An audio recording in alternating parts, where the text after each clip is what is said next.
Disampaikan kalau Ismail alaihissalam bertemu dengan Ibrahim. Setelah bertemulah dua orang ayah dan anak ini. Baru saja 2-3 hari ketemu, Ibrahim alaihissalam mimpi menyembelih anaknya. Maka pada saat itu pun Ibrahim alaihissalam memanggil Ismail di pagi hari, kemudian mengatakan, "Ya Ismail, sesungguhnya aku melihat dalam mimpiku, aku menyembelihmu. Kira-kira bagaimana pendapatmu?" Ada sebagian orang yang mengatakan, di sini Ismail masih anak-anak, masih di bawah 10 tahun, masih di bawah 15 tahun. Tapi ditanggapi oleh para ahli sejarah yang lain atau para ulama yang lain, tidak mungkin anak-anak umur 15 tahun atau di bawah 10 tahun mau menerima lehernya disembelih. Masuk akal lah kira-kira kalau antum punya anak 10 tahun, "Sini nak, saya mimpi saya sembelih kamu." Larilah dia. Jadi yang lebih dekat sebenarnya adalah memang Ismail sudah sampai pada umur yang ternobatkan menjadi nabi. Bahkan pendapat yang dirajihkan oleh sebagian besar ulama adalah Ismail sudah dinobatkan jadi nabi pada saat itu. Jadi dia sama ayahnya sudah sama-sama nabi. Cuman Ibrahim alaihissalam Rasul. Rasul berarti membawa syariat baru. Nabi hanya mengingatkan kaumnya apa yang disampaikan Nabi dan Rasul sebelumnya. Jadi Ismail tidak punya syariat baru. Beliau Nabi. Hanya menyampaikan kaumnya apa yang disampaikan ayahnya Ibrahim. Tapi Ibrahim Rasul. Bawa syariat. Dan bahkan termasuk ulul azm. Di antara 5 Rasul yang merupakan pilihan atau pemimpin para Nabi-Nabi dan Rasul yang Allah utus 120.000 Nabi, diantaranya 313 Rasul yang wajib kita imani, yang tertulis namanya di Al-Quran dan Sunnah, 25 Nabi dan Rasul.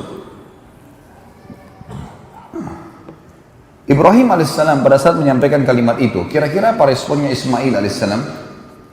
"Wahai ayahku, kerjakan apa yang kau diperintahkan. Kau akan temui aku sebagai orang yang sabar." Dan kalimat ini teman-teman paling tepat diucapkan oleh seorang Nabi. Ini minta disembelih. Dan perlu juga teman-teman tahu, di alam nabi-nabi, mimpi nabi nggak mungkin dari syaitan. Semua mimpi nabi benar. Kalau nabi yang mimpi, benar semuanya. Bahkan bisa terjadi adalah wahyu yang disampaikan kepadanya. Jadi mimpi di sini adalah satu hal petunjuk. Ringkas cerita teman-teman sekalian, akhirnya Ibrahim dan Ismail menuju ke tempat yang sudah dilihat dalam mimpinya untuk disembelih.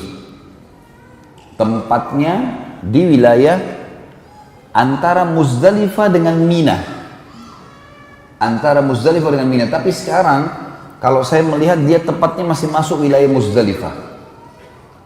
Muzdalifah. Kerajaan Saudi meletakkan seperti batu kecil itu untuk mengenang kalau di situ dulu tempatnya Ismail mau disembelih.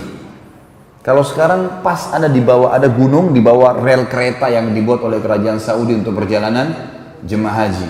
Biasanya kalau orang terus Siti Mekah ditunjukin tuh. Menuju ke sana teman-teman sekalian, sementara menuju ke sana, syaitan datang menggoda Ibrahim alaihissalam. Lalu membisikkan padanya, "Untuk apa kau mengganggu, untuk apa kamu menyembelih anakmu, kesian, dia masih kecil," dan seterusnya. Oleh Ibrahim alaihissalam diambil batu kerikil kecil, dilempari sambil membaca Bismillahi Allahu Akbar. Bismillahi Allahu Akbar 7 kali. Dilempar, syaitannya pergi. Berjalan sedikit, kurang lebih 10-20 meter, datang lagi syaitan yang sama menggoda. Ibrahim alaihissalam melempar lagi dengan kerikil kecil 7 Bismillahi Allahu Akbar. Hilang lagi syaitannya.